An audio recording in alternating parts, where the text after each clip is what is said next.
Why did my parents' failed relationship shape all of mine? Hi, I'm Rodri and I share everything I am learning in therapy. The idea here of this channel is very simple. I share my stories and maybe with that, I invite you on self-reflection. That's the idea, so let's go. For a long time, I blamed my parents for every relationship that didn't work out. I grew up in a toxic environment and without realizing it, that became my definition of normal. I kept repeating the same patterns: control, screaming, avoidance, blame, and manipulation. And at some point, it always felt easier to point the finger to someone else, to believe the other person was the problem and needed to change to fit my own world. Let me also be honest, I did take some responsibility. But if I am even more honest, I never went deep enough on that level.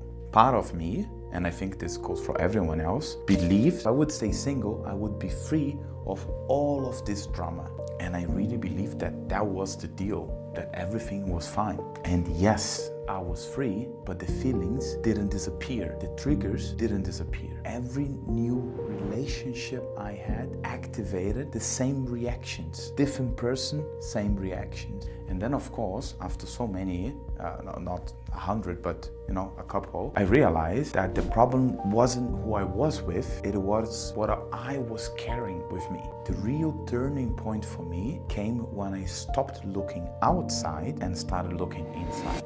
I went back to my past, which I can say it's not easy to do. And then of course I faced what I experienced growing up. I forced myself into very deep and very uncomfortable reflection. And slowly I began to recognize where each trigger came from. Of course, guys, the change wasn't immediate. It's not from one day to the other, it's over time. And over this time, I felt that something really shifted.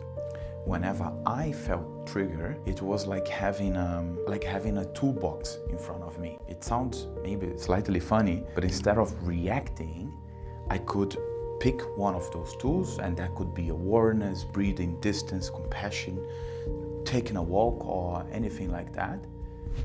And that's when I learned the most important lesson of all, which I'm pretty sure you know, but we tend to forget. I can only work on myself, and I can't fix the other person. If you're looking for reflections, stories, and maybe with that, invite you on self-reflection, feel free to like this video and to subscribe. Thank you, guys.